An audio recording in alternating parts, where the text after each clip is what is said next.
What's up everyone, I'm Jacke and welcome back to It Moves. This is chapter 3, yeah. So welcome back to this satanic looking room. How do I move? Oh yeah, I used the arrows, I forgot that. A huge skull, you don't fucking say. I'd say huge is an understatement. A banner on a long pole. It's too old and torn to make out details. Please be a horde flag, that would be awesome. What about this one? Yeah, same. Same poster, I bet. Would be cool if it was. What the fuck just happened?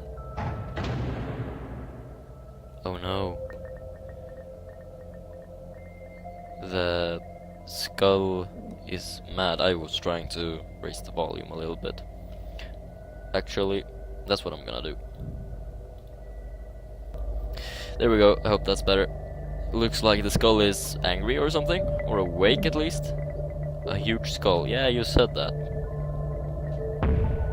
Kinda looks like the same room, to be honest.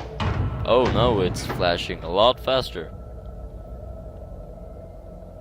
You don't wanna like note that the eyes are flashing like a lot right now. Could be an alarm, you know. I'm kind of breaking in here. Are we having a rave maybe? There could be a party in that skull. What just happened? They partied too hard, I'm sure of it. Oh, I was sacrificed or something. That's lovely. Some kind of altar. Yeah, probably not the good kind. What do we have up here? What the fuck is this? Some kind of machine. Yeah, you don't say. What's this? Can't check that. What do we have over here? A switch. That did what? I suppose we have a puzzle in our hands, and me and puzzles not the best thing to mix, cause my brain isn't very intelligent. Hi there, how you doing? A picture of some kind of green landscape. The picture is too bad shape to make out any details. Is in too bad shape. My reading is off point. A large fan circulating the stuffy air. But guess I can't go through there. Looks like something used to pour out of these. Yeah. Another large fan. That's just a candle. What do we have over here?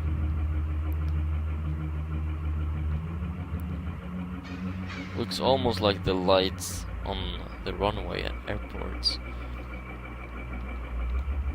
Great comparison. What do we have over here? Oh, I just went in a circle. That's great.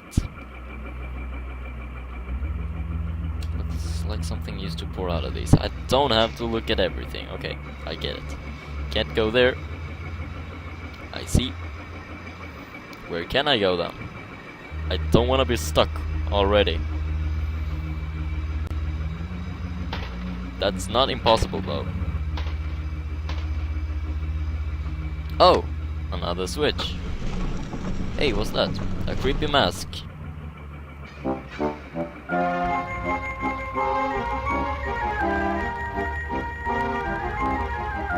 Hello.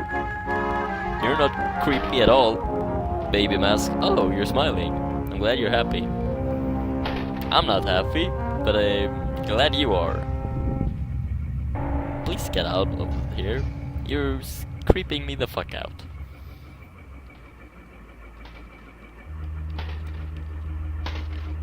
Come on. Oh, damn it. A creepy mask. Is that that's the creepy mask. Lovely.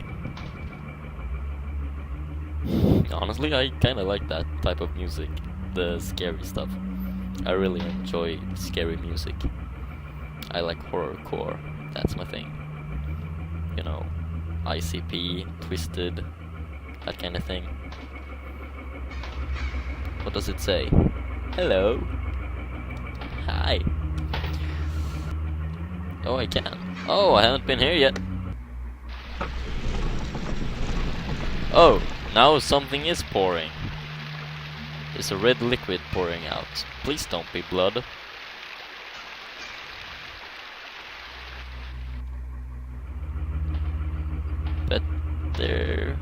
Bet it was blood. Now what? Hello? Never mind that. I made some progress. What the fuck is that? One on the switch.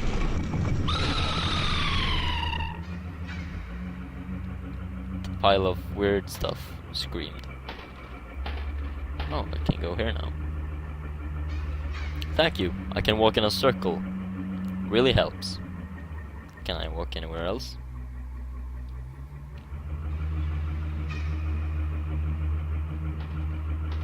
I don't think I could walk here before.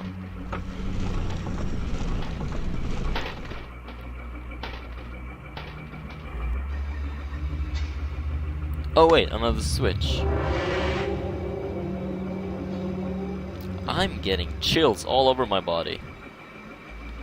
A pentagram. How nice.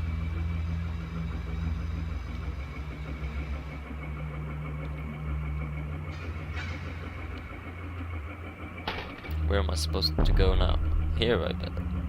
Ha, motherfucker, you can't get to me. Hi there, sexy face. What's up with you? That's not good.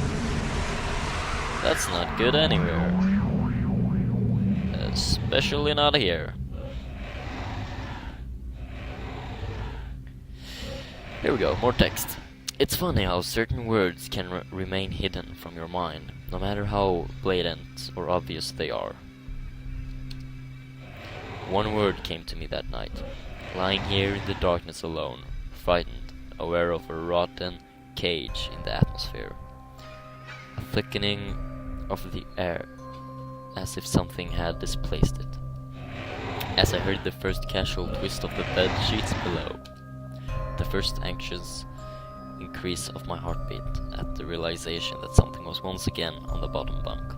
That word, a word which had been sent into exile, filtered up through my consciousness, breaking free all the repression, gasping for air, screaming, etching, and carving itself into my mind. Ghost. As this thought came to me, I noticed that my unwelcoming visitor had ceased moving. The bedsheets lay calm and dormant, but they had been replaced by something far more hideous. A slow, rhythmic, gasping breath heaved and escaped from the thing below. I could imagine this chest rising and falling with each sordid, wheezing, and garbled breath. I shuddered, and hoped beyond all hopes that it would leave without occurrence. The house lay, as it had the previous night, in a thick blanket of darkness. Silence prevailed, all but for this prevented breath of my as yet unseen bunkmate. I lay there terrified. I just wanted this thing to go, to leave me alone. What did it want? Then something unmistakably chilling and inspired. It moved. It moved in a way different from before.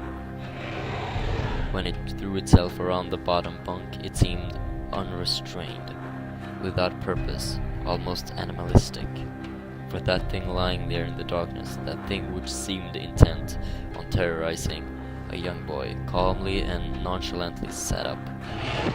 His labored breathing had become louder. Now only a matter of a few flimsy wooden slats separated my body from the unearthly breath below. I lay there, my eyes filled with tears, a fear which mere words cannot relate to you or anyone else coursed through my veins. I would not have believed that this fear could have been heightened, but I was so wrong. I imagined that this thing would look like sitting there. I imagined what this thing would look like, sitting there, listening from below my mattress, hoping to catch a slight hint that I was awake. Imagination then turned to an unnerving reality. It began to touch the wooden slats which my mattress sat on. It seemed to caress them carefully, running what I imagined to be fingers and hands across the surface of the wood. Then, with great force, it prodded angrily between two slats into the mattress. Even through the padding, it felt as though someone had viciously stuck their fingers into my side. I let out an almighty cry, and the wheezing, shaking, and moving thing in the bunk below replied in kind by violently vibrating the bunk as it had done the night before.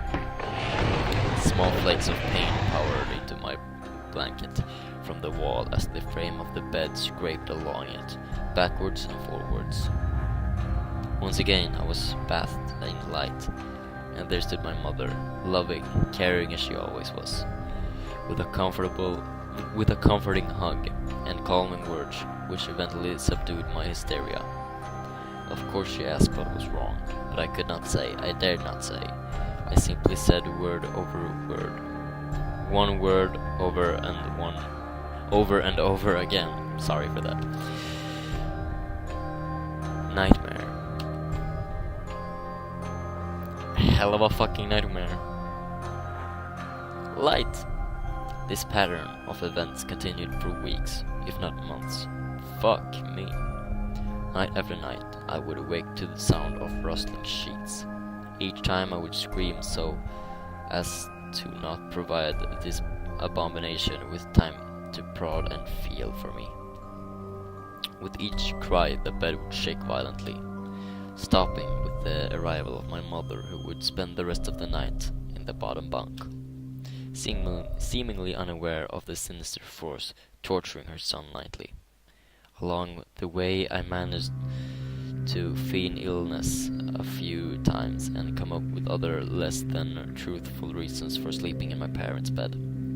But more often than not, I would be alone for the first few hours of each night in that place, the room where the light from outside did not sit right, alone with that thing.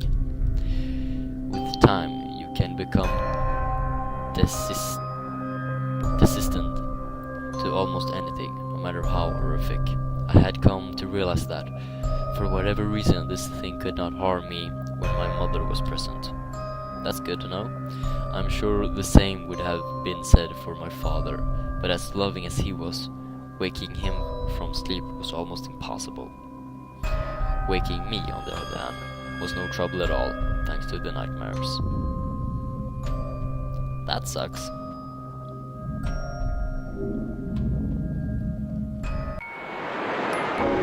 Chapter 4, Anger Overload.